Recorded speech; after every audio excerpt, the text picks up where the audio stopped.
Good afternoon and welcome to our Sandalwood vineyard. My name is Peter Lloyd from Coriole Vineyards, and we've brought you here today to have a look at our beautiful Sandalwood vineyard.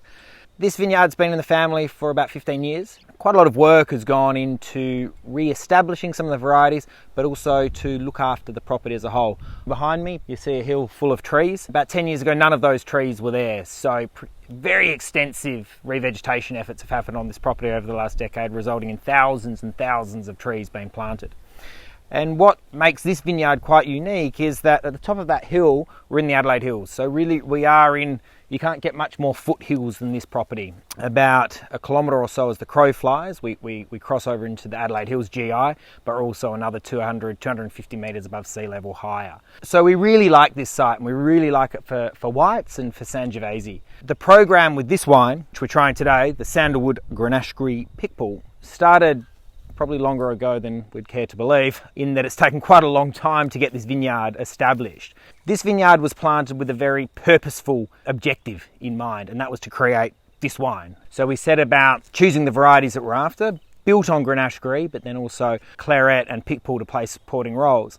And we had a vision in our mind of the style of wine we wanted to create, and about 10 years later we have a wine. So the first vintage was 22, which sold incredibly quickly, thankfully, and we've just released the 2023, which is equally as delightful and of a wine that we're really proud of. When you have an idea in your mind of a style that you're looking to create and it takes a long time to get there, it's great to be able to get something into the bottle that you feel really, really pleased with. So this 2023, which has just been released, comes from the relatively cool, mild 2023 season, and a very late season as well. The blend of varieties is very purposeful. So Grenache Gris is not a well-known variety at all. Like Pinot Blanc, Pinot Noir, Pinot Gris, Grenache also comes in Grenache Noir, Grenache Blanc and Grenache Gris.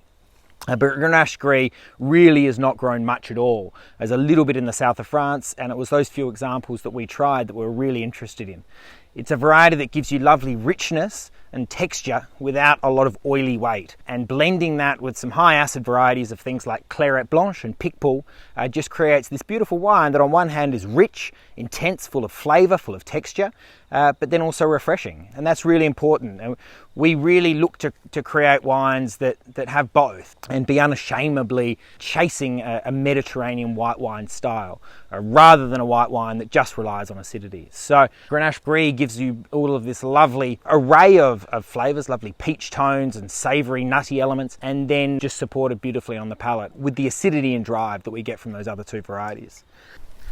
So you can see here when we say Grenache Gris, it is a very coloured variety. It gets this really rose blush character. Of course, some of that colour would transfer into the wine if it was made like a red wine, but because we press it off straight away, we're not getting a transference of colour. And then we have these other two here. So this is Claret, lovely, loose, open bunch, relatively neutral in its flavour comparative to Grenache Gris, but provides lovely supporting texture.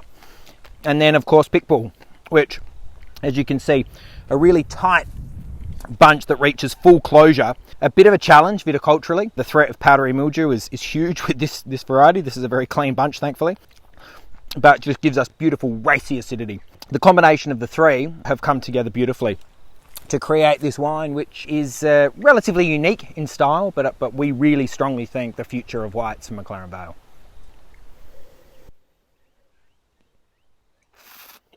Just to talk about the wine a little bit, you're immediately met with a mouthful of texture and flavour. Again, lovely peachy, nougat, honey-like characters, but then lovely drive and freshness. So you never get a feeling of cloying texture on the palate. It's always cleaned up beautifully with acidity. This wine is hand-picked, pressed, and then fermented in concrete. So one large concrete tank. It's an unsealed concrete, so it's a slightly different method that we're going for, but we really love the texture that helps bring to the wine rather than just relying on old oak. So we get a lovely broad spread across the palate without much influence or artifact from the maturation vessel.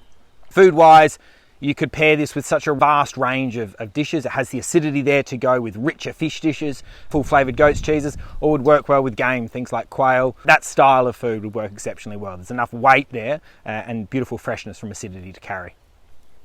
Anyway, I strongly encourage you to give it a go. It's a wine that we're immensely proud of. So cheers.